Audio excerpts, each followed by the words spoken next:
Let's try this one more time. How's everybody doing? All right. That's cool. It's, I gotta say, you know, it's a pleasure to be here. You know, I don't get invited out to speak much.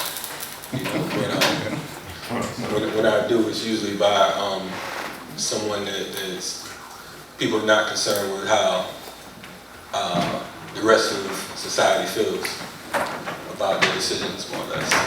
You know, so give it up to our brother Chief Kamal for.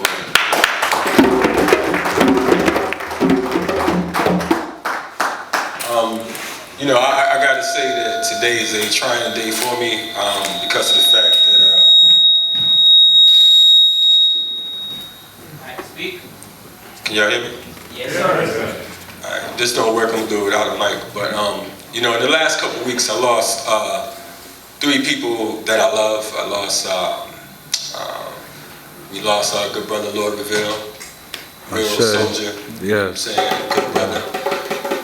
We lost brother Ed Brown, the brother of Imam Jamil Alameen, formerly H. Brown. And last week we lost one of my favorite people in the world, Martina Davis Carrera, who was the sister of our brother Troy Anthony Davis. She was a true soldier and a true warrior.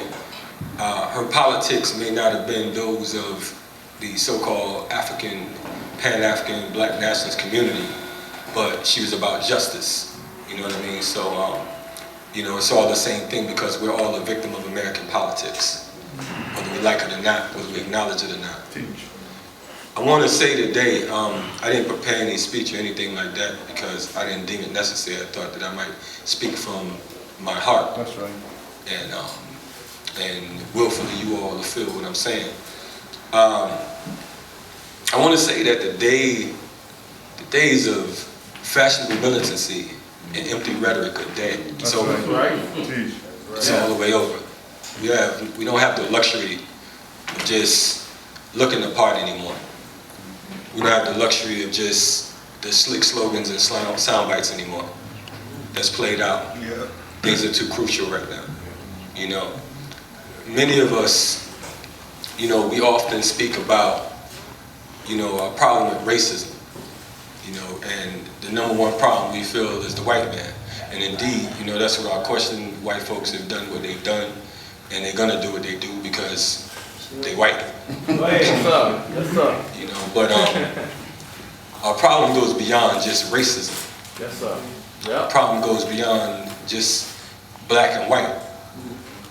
And if you think that racism is the only problem here in America or globally for us, then you may want to pick the books back up. That's right. Yes, sir. The main problem that we're dealing with right now is class struggle. Right. Classism. You understand? We're talking about the haves and the have-nots. Unfortunately, most of us happen to be the have-nots, so you know, I guess that works for us. But you know, class struggle is a very serious thing in America, not just amongst the haves and the have-nots, but even in the quote-unquote conscious community. Y'all getting quiet on me, y'all feel me? Class struggle is a problem in the so-called conscious community, or we can say even the revolutionary community. I don't like to use the word revolutionary too much because of the fact that it's just like the word comrade. It's a very sensitive word. And many of us don't know the difference between a comrade and a friend. You understand what I'm saying? See, we don't have to be friends to be comrades. We got to be clear about that. Sure indeed. And that's one of the issues we have, particularly in this particular community here in Atlanta. You know, if we don't kick it like that, then we can't do what we got to do. Come on. And I'm here to tell you today that you are headed down a razor-sharp, fiery path. And your trail is filled with potholes if you think that you're going to get free with just the folks that you kick it with. Yes, sir. That's right. Many of you, if you're honest with yourself, if you really think about it, the folks that you rock with, you might not call them in an emergency situation. Right. Not because they're not cool, not because you don't have the same style, they don't dress alike, they don't talk alike, they don't move alike.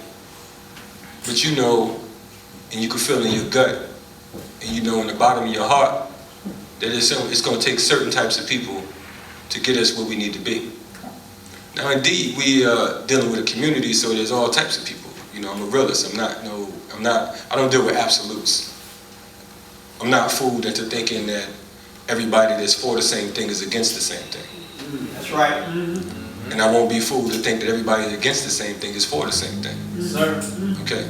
So see, that's number one. See, we come with this abstract view of movement and the liberation struggle.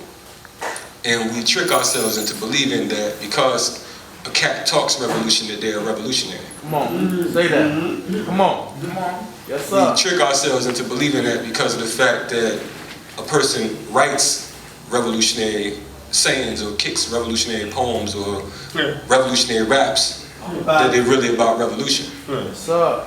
We think that if your head wrap is 7 miles high and you walk with some flip-flaps and a jug of water and a staff, that makes you conscious. Come on.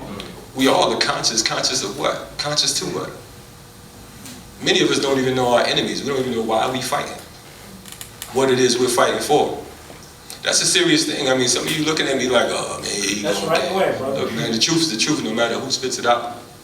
No matter who likes it or who don't like it, it's still the truth. Many of us think that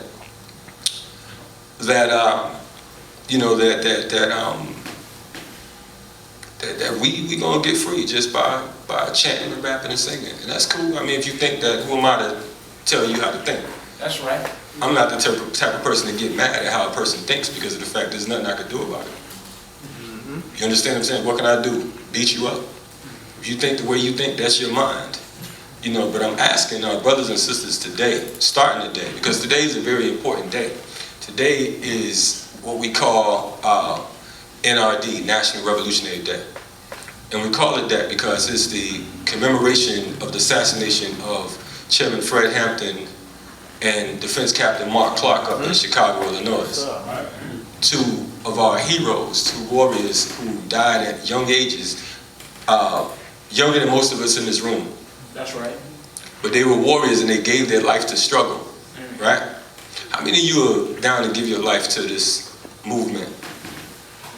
That sounds about right. I see about 5 people. That's cool. At least we honest. That's Yes, right. sir. At least we honest. You know, we can say, okay, I'm going to live for the movement. Okay, great.